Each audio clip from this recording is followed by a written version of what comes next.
It was never my intention to step over the threshold of his house that fateful day.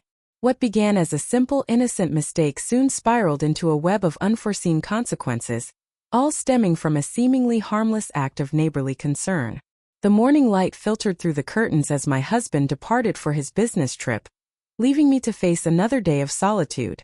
The house felt eerily quiet, and I busied myself with cleaning, though my mind wandered as I aimlessly scrolled through social media, searching for a connection that seemed just out of reach. As the clock struck noon, an unsettling sound pierced the air, emanating from my neighbor's house.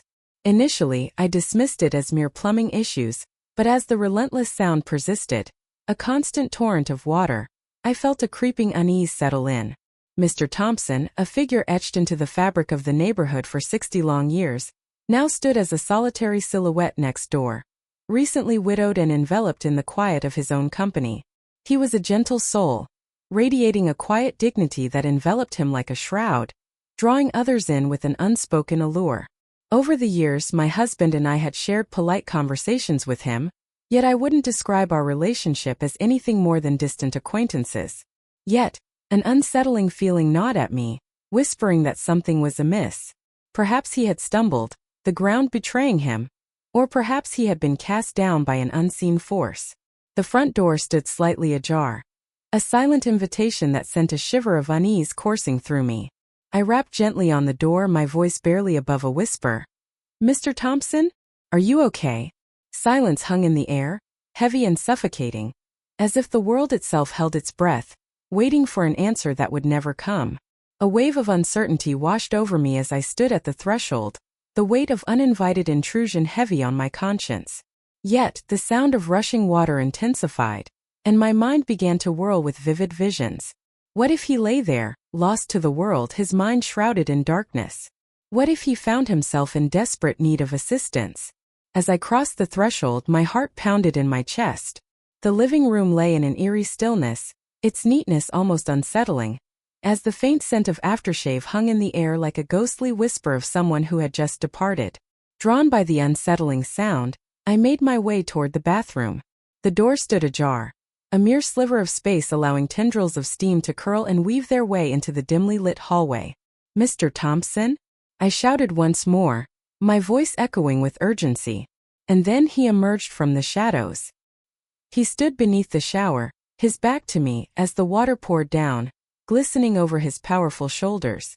The bathroom mirror, shrouded in a thick veil of steam, revealed just enough of the scene to ensnare my senses, drawing me in against my will. My breath hitched in my throat, a wave of mortification washing over me as I stood frozen, paralyzed by the weight of my blunder. Just as I was about to slip away, he shifted ever so slightly, his gaze locking onto mine through the reflection of the mirror. His eyes widened in surprise, yet rather than anger or embarrassment, a serene calmness enveloped his expression. With urgency, he snatched a towel, securing it around his waist as he emerged from the steamy confines of the shower. "Forgive me. I never meant for this to happen." I stumbled over my words, heat flooding my cheeks. The sound of water reached my ears, sending a chill down my spine as a sense of foreboding washed over me. He let out a soft chuckle, a low and soothing sound that wrapped around the moment like a warm embrace. "All is well." Regret gnawed at me. I should have locked the door. "Your kindness was evident." His response shattered my defenses. While others might have felt irritation bubbling beneath the surface, he wore a look of bemusement, as if the chaos around him was nothing more than an entertaining spectacle. He stood there with an effortless grace, water cascading from his silver-streaked hair, each droplet glistening like a fleeting moment in time. His calm demeanor only intensified my sense of fluster, leaving me in a whirlwind of confusion.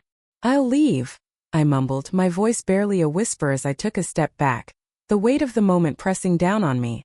I hadn't intended to intrude, but as I pivoted, his voice broke through the silence, soft yet compelling. "Wait," he urged. "Thank you for checking on me. It's a comforting thought to realize that someone truly cares." His words echoed in my mind, haunting me long after I stepped through my front door. I convinced myself it was merely a passing instant, an innocent meeting, yet beneath the surface, I sensed a profound change had taken root. The days that followed were steeped in a haunting blend of curiosity and unease, each moment thick with anticipation. I steered clear of Mr. Thompson, a wave of embarrassment washing over me at the thought of facing him. Still, his image lingered in my thoughts, haunting me like a shadow that refused to fade. It wasn't merely his appearance that captivated. It was the serenity in his demeanor, the warmth in his heart. He felt no anger or discomfort. Instead, a profound sense of understanding enveloped him. One afternoon, as I meticulously pruned the bushes in my backyard, a voice suddenly pierced the stillness, sending a jolt through me. With a smile that hinted at mischief, he leaned against the fence dividing our yards, his eyes sparkling with admiration. "Looks like you've got a green thumb," he remarked, the words hanging in the air like a promise of shared secrets. My initial urge was to stammer a few words and back away, yet his warm voice captivated me, pulling me in. "It's less about skill and more about a fierce battle," I said, managing to let out a light laugh despite the tension in the air. He let out a low chuckle, leaning in closer, the air thick with anticipation. "You're surpassing what I could ever manage." It was my wife who possessed the extraordinary talent for these things. His expression softened, a fleeting shadow of sorrow dancing in his eyes. "I've watched as most of her plants withered away, unable to keep pace with their relentless growth." His voice held a vulnerability that stopped me in my tracks. "I could help if you want," I offered, the words spilling from my lips before I had a chance to reconsider. Thus the journey commenced. The days that followed settled into a familiar rhythm, each one echoing the last. I would lose myself for an hour or two in his yard, immersed in the task of taming overgrown shrubs and reviving neglected flower beds. He would sit beside me, weaving tales of his late wife, recounting the years spent shaping young minds as a teacher, and dreaming aloud of the adventures he had always envisioned but never embarked upon. His voice enveloped me, a warm and steady embrace, resonating like the soothing notes of a beloved melody. Initially, it seemed like a simple, innocent bond, two neighbors entwined in a delicate connection. Yet, the intensity of his gaze would often stretch into moments that felt suspended in time. His gaze softened like a warm glow whenever my laughter filled the air, and I could feel the electric thrill of his hand brushing against mine as we toiled together, side by side. My heart raced, a wild drumbeat echoing in my chest, as the moment unfolded before me. One afternoon, as we stood captivated by the beauty of the freshly tidied garden, he offered me a glass of lemonade, the sun casting a warm glow around us. Our fingers brushed for a fleeting moment, and a surge coursed through me, as if the very atmosphere around us had transformed. In that fleeting instant, neither of us dared to stir. "You've done more for this place than I have in years," he murmured, his gaze locked onto mine with an intensity that sent shivers down my spine. "It's nothing," I whispered, my voice barely escaping my lips, tinged with an unexpected vulnerability. "It's not nothing," he said, his voice laced with an intensity that made my breath hitch in my throat. I averted my gaze, forcing a laugh that felt hollow in the tense air. "Perhaps you simply required a touch of assistance, or perhaps I merely needed a reminder of the vibrant life that still awaits," he said, his voice firm, his eyes locked on mine. Uncertainty gripped me, leaving me at a loss for words. A part of me yearned to retreat, to cling to the vows I had made, to convince myself that this was merely an act of neighborly goodwill.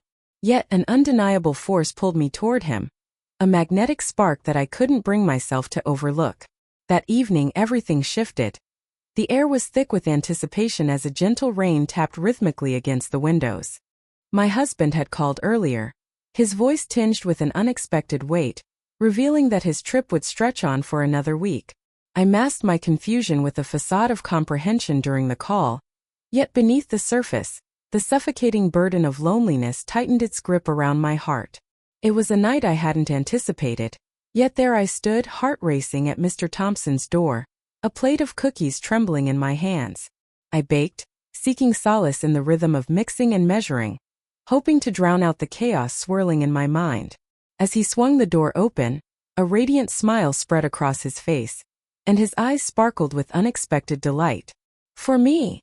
he inquired, his hand sweeping toward the tempting cookies. "I thought you might enjoy something sweet," I said, a hint of foolishness creeping in, yet my feet remained rooted, unable to pull away. He beckoned me inside, and soon we found ourselves nestled in his inviting living room, where the flickering flames danced in stark contrast to the biting cold beyond the walls. We engaged in conversation, as we always did, weaving through topics both profound and trivial, lost in the ebb and flow of our words. Yet tonight held an unmistakable air of change. An unspoken closeness lingered between us, a palpable tension that neither dared to name, yet both of us sensed it deeply. As I placed my glass on the coffee table, he lunged forward, his hand darting out to steady it just before it could topple over.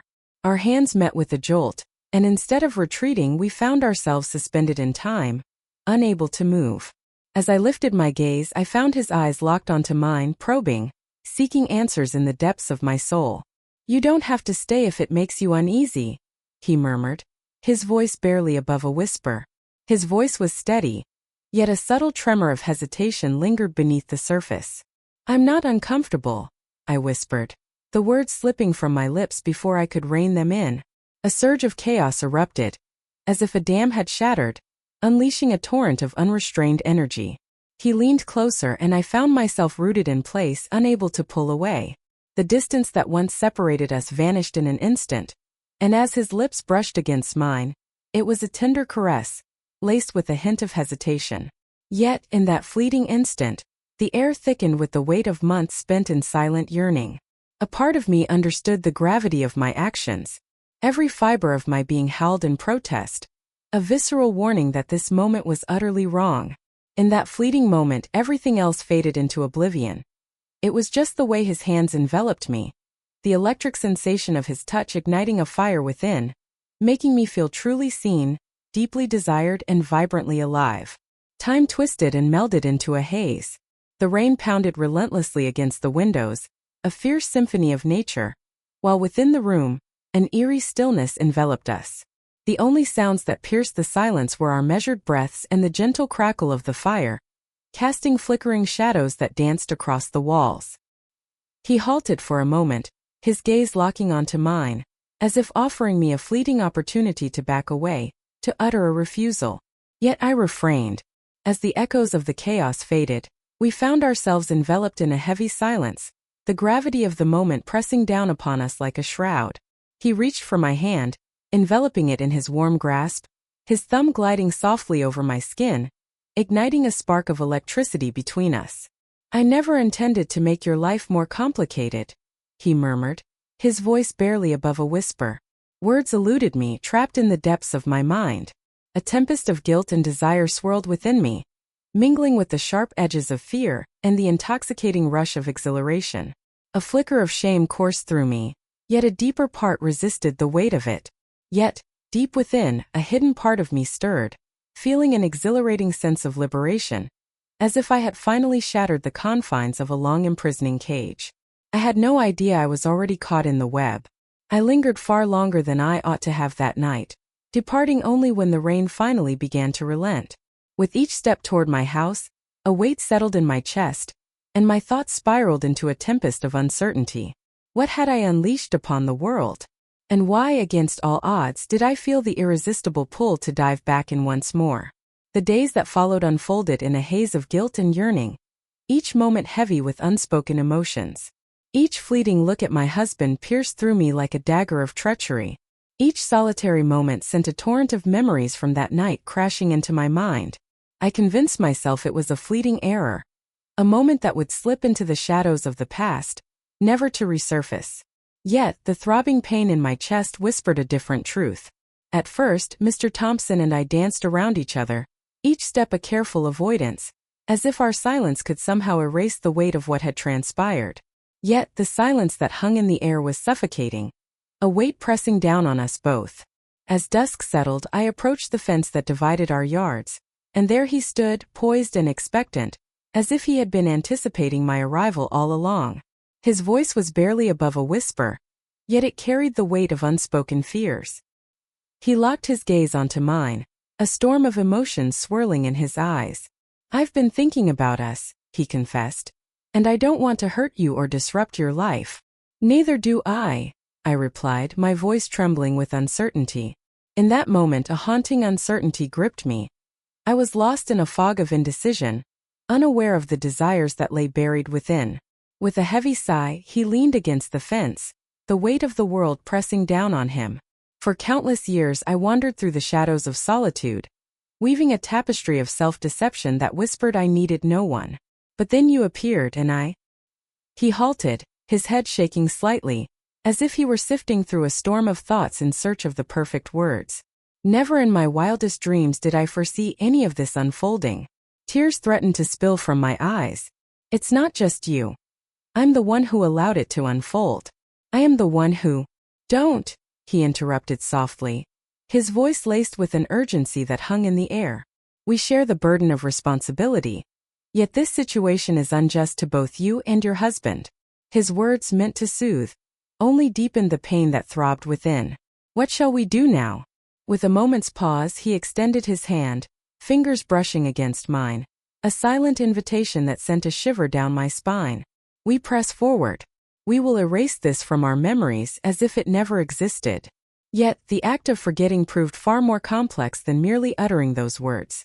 The air crackled with unspoken words, a palpable tension lingering between us, refusing to dissipate despite our efforts to maintain a safe distance.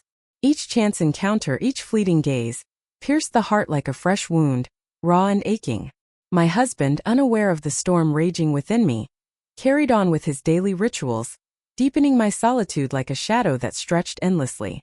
One evening my husband turned to me, concern etched on his face, and asked why I had been so distant lately. His question struck me like a bolt from the blue. In that fleeting moment, the urge to reveal everything surged within me. Yet, the paralyzing dread of losing it all held me back. Instead, I wove a tale of exhaustion, claiming that the weight of life had pressed down on me, leaving me weary and worn. He took my answer at face value, choosing not to delve deeper. Yet, the burden of the deception lingered, haunting my every step. Mr. Thompson, steadfast in his promise, slowly began to retreat. He ceased his visits to the fence, no longer beckoning me to join him on the other side. The pain pierced deeper than I had anticipated. Yet I clung to the belief that this was the path to something greater. I poured my heart into my marriage, determined to resurrect what had fallen to ruin. Yet, every now and then, I would steal a fleeting glance of him in his yard. Once more my heart would throb with an all-consuming pain. As the months slipped by, the world began to weave itself back into the familiar tapestry of everyday life. Yet, the haunting echoes of that night, of the connection we forged, lingered in the shadows of my mind, refusing to fade away. It hung in the stillness, weaving through the gaps of my mind, a haunting presence that refused to fade. There were moments when I couldn't shake the thought, did he feel the same way I did? If he lingered on thoughts of me as I did on him? Ultimately, there was only an unsettling void, an absence of resolution that lingered in the air. It was a haunting realization, the quiet acceptance that some choices etch their scars deep into the soul. Some connections, however brief, have the power to alter your very essence for eternity.